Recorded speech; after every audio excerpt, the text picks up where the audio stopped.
All right, guys. So what I got here is I'm working on the quilt batting for the inside of the Epic blanket that you've seen in quite a few updates now.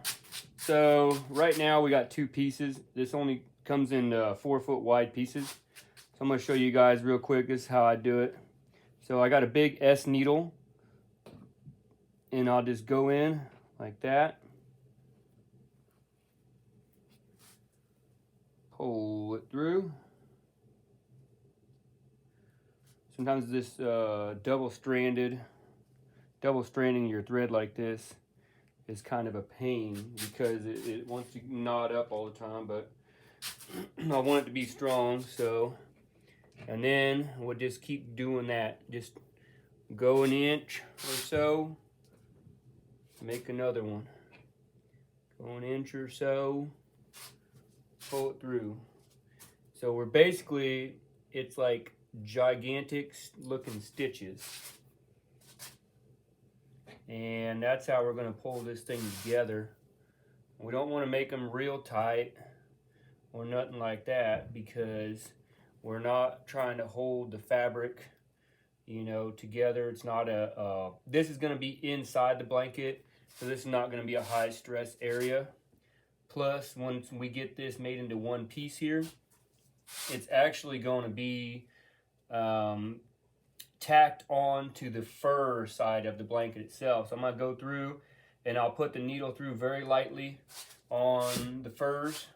And once I put it through on them furs, then what I'm going to do is I'm going to pull it down into a knot real quick, and I'm just going to kind of attach this onto the fur side of that blanket, and that's how it's going to hang on there. So it's going to be on there two ways, besides being tacked all over, like I said, like that. Then along the edges, of course, it's going to get sewn into the seam. Plus this right here, like I said, is just kind of to hold it together until we can get it tacked onto the blanket itself. I'll put plenty of tacks on there. Make sure. Otherwise, if you don't put enough tacks on these things, what's going to happen is you're going to use that blanket a few times, you know, and slide your feet down into it.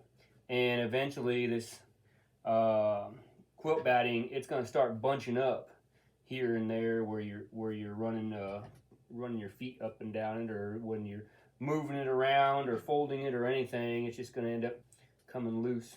So anyway, hopefully you guys can kind of get a little bit of an idea about that. Like I said, it's just some quickness going through there. I mean, you can kind of see how big those stitches are, but look, it just disappears that seam right up straight through there like that. So that's how I'm going to do that, and then I will update you guys some more once I get the backing cut out, and I do start tacking on and continue to use this black thread here, so you guys will be able to see exactly where I'm going with everything.